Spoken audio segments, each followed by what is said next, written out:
दृष्टांत एक संत का।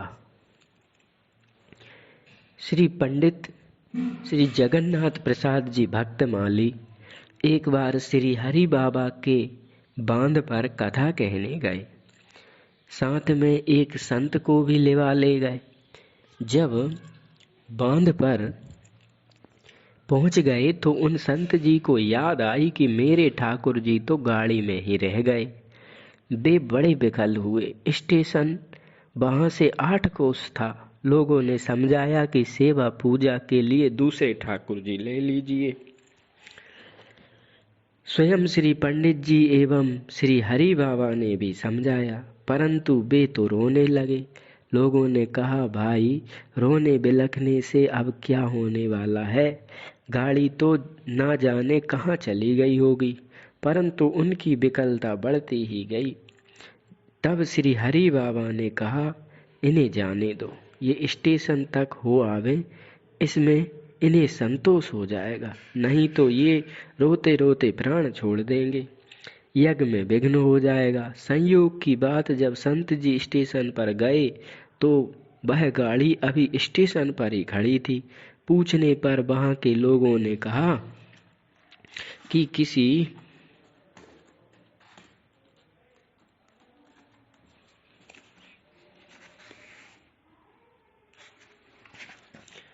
डिब्बे में आग लग गई थी, अतः वह गाड़ी आगे न जा सकी।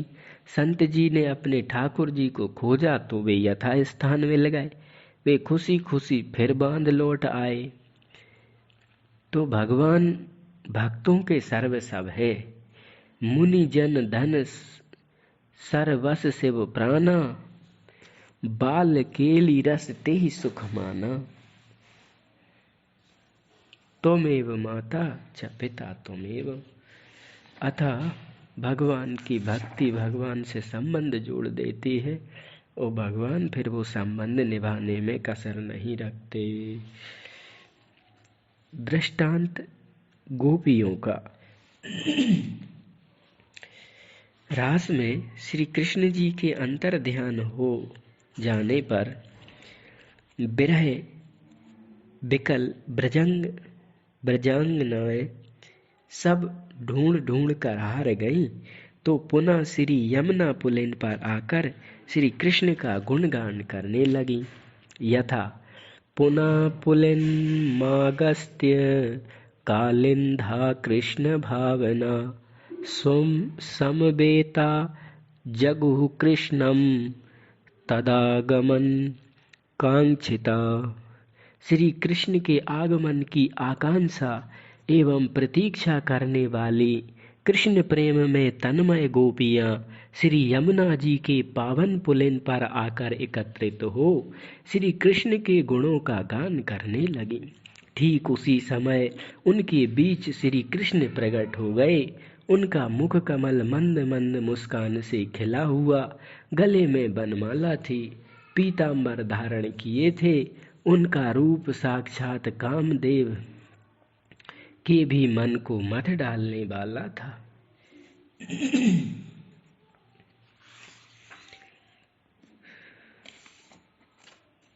विरह में भगवान का आनंद, भगवान की शांति भक्ति मिलती है। विरह भगवान के ही जैसा हितकारी है, प्रेमदायी है। युधिष्ठिर। दृष्टांत श्री युधिष्ठिर एवं दुर्योधन का। एक बार भगवान श्री कृष्ण ने युधिष्ठिर जी के खलों की खोज करने को कहा।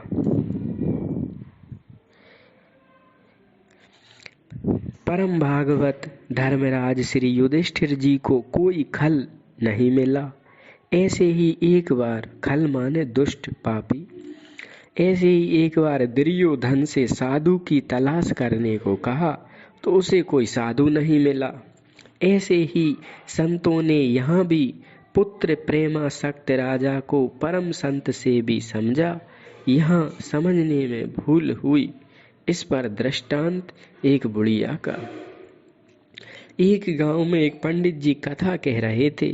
गांव के लोग बड़े प्रेम से कथा सुनते थे। श्रोताओं में एक वृद्ध माई थी। उनकी तो यह हालत थी कि जब पंडित जी पोथी खोलते तभी से उनकी आंखों से झरझर अश्रु होने लगता था और कथा के अंत तक रोती रहती थी। पंडित जी यह देखकर मुग्ध हो जाते कि यह वृद्धा कितनी प्रेममयी है। दक्षिणा के लोभी पंडित जी मन ही मन विचारते कि निश्चय ही पूर्णाहुति के दिन यह विशेष दक्षिणा चढ़ाएगी, परंतु हुआ ठीक इसके विपरीत। जिस दिन पूर्णाहुति थी उस दिन बुढ़िया कथा में नहीं आई। पंडित जी ने बहुत प्रतीक्षा की, ताका झांकी की, वह तो नहीं आई। दूसरे दिन श्री पंडित जी कोई बहाना बनाकर बुढ़िया के घर ही पहुंच गए। उन्होंने सोचा कि किसी आवश्यक कार्यवश अथवा शरीर के सुख दुख से वह नहीं आ सकी हो, तो यदि उसके घर चला जाऊंगा तो वह प्रसन्न होकर अधिक भेंट करेगी। लेकिन बुढ़िया तो पंडित जी को देखकर हाथ जोड़कर प्रणाम करके अपने गृह कार्य में लग गई। तब पंडित जी ने ही प्रसंग छेड़ा, उसके प्रेम की प्रशंसा किए। तब बुढ़िया बोली, पंडित जी मैं आपकी कथा के लिए थोड़े ही रोती थी, मैं तो रोती हूँ अपनी देवती बेटी की बेटी के लिए। वह अब नहीं रही, बड़ी प्यारी थी, उसकी याद में रोती हूँ। पंडित जी ने पूछा कि तो कथा के समय ही उनकी याद क्यों आती थी? उसने कहा कि आपकी पोथी का बेस्टन छींट का है। वह ऐसे वस्त्र पहनती थी, अतः जब वह आप पोथी खोलते तो उसके बेस्टन को देखकर मेरी आंखें बरबस बरस पड़ती हैं।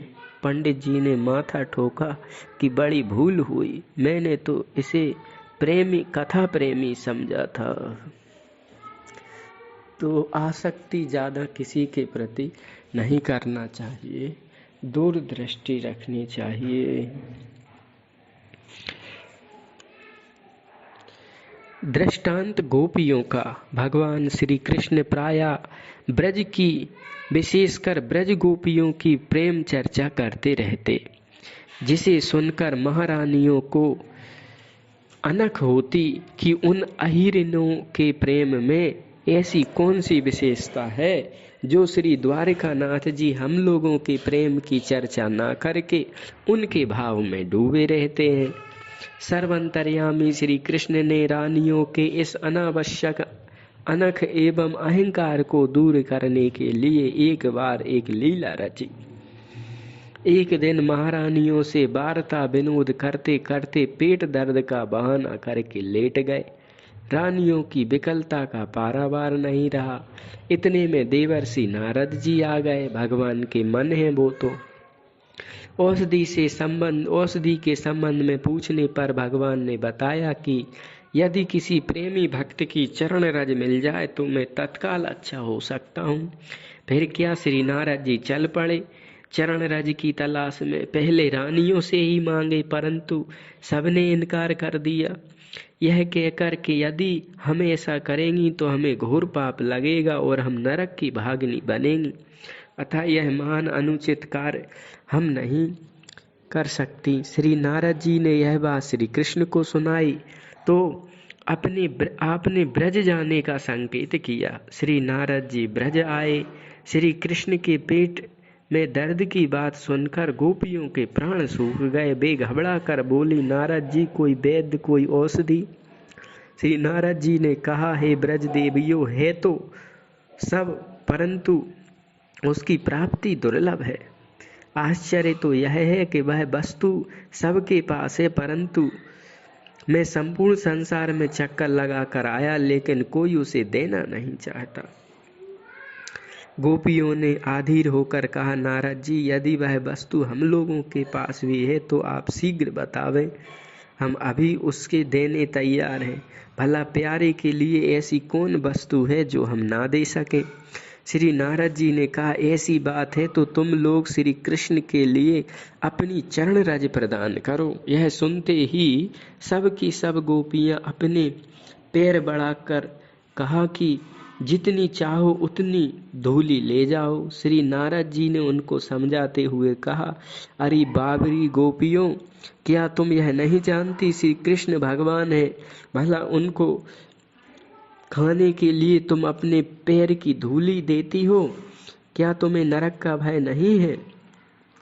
गोपियों ने कहा, नारद जी, श्री कृष्ण हमारे प्रियतम है, सर्वसव है, उनको स्वस्थ करने में, सुखी करने में यदि अनंत जन्मों तक नरक भोगना पड़े तो हमें स्वीकार है।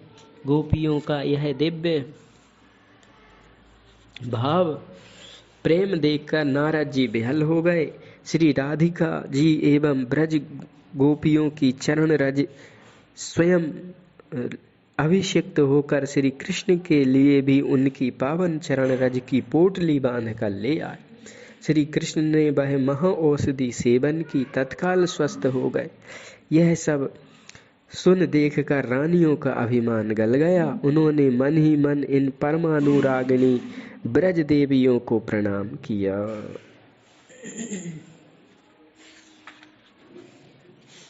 दृष्टांत एक रोगी का। किसी व्यक्ति को कोई असाध्य रोग हो गया था। लाख प्रयत्न करने पर भी अच्छा नहीं हुआ। सब डॉक्टर वैद्यों ने जवाब दे दिया था। वह निराश हो गया। एक दिन स्नान करने जा रहा था तो मार्ग में एक जड़ी के पौधे से आवाज आई कि तुम मुझे घोंट कर पी लो तो अच्छे हो जाओगे। उसने कहा, मैं तो इसी मार्ग से रोज स्नान करने जाता हूँ, तुमने अब तक क्यों नहीं कहा? जड़ी ने कहा, अब तक तुम्हारा भोग शेष था, अब समाप्त हो गया, इसलिए अब कहती हूँ। उसने कहा, यदि भोग ही समाप्त हो गया तब तो मैं बिना औषधि के ही अच्छा हो जाऊंगा, अतः मैं तुम्हें क्यों पीऊंगा? सचमुच वह अपने आप अच्छा हो गया। प्रश्न यह हो सकता है कि जब कर्म भोग ही प्रधान है तो क्या औषधि उपचार करना व्यर्थ है? समाधान, औषधि उपचार से संतोष, धैर्य, सांत्वना की प्राप्ति होती है, जिससे दुख में न्यूनता आ जाती है। मनुष्य को यथाशक्ति कर्तव्य कर्म करना चाहिए, अकर्मण्य बनकर बैठना ठीक नहीं।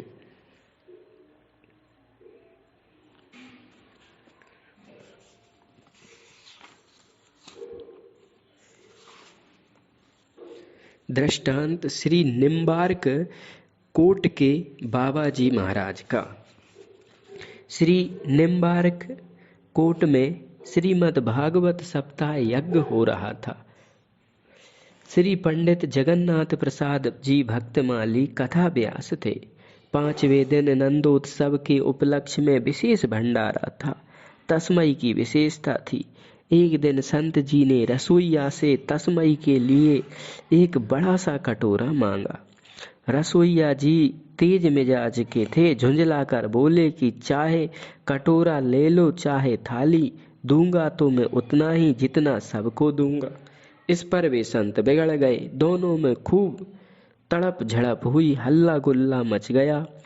पंक्ति का समय था। किसी ने बाबा जी महाराज से कहा तो वे मुस्कुराते हुए आए और श्री पंडित जी भक्तमाली जी को संबोधन करके बोले, पंडित जी, इतने दिन से कथा हो रही परंतु जान नहीं पड़ता था, आज मालूम पड़ा कि यहाँ कुछ हो रहा है। गृहस्थी के यहाँ शादी ब्याह में, महात्माओं के यहाँ भोज भंडारे में जब तक कुछ हल्ला गुल्ला ना हो तब तक उत्सव का आनंद नहीं आता। बाबा जी की यह विनोद की बात सुनकर सब लोग हंस गए। फिर बड़ी शांति से पंक्ति हुई। इच्छा भगवान मुख्य भक्त की सेवा, निष्ठा, धैर्य की परीक्षा करके उसके श्रेयस का विस्तार करने के लिए ही यह सब लीला करते हैं।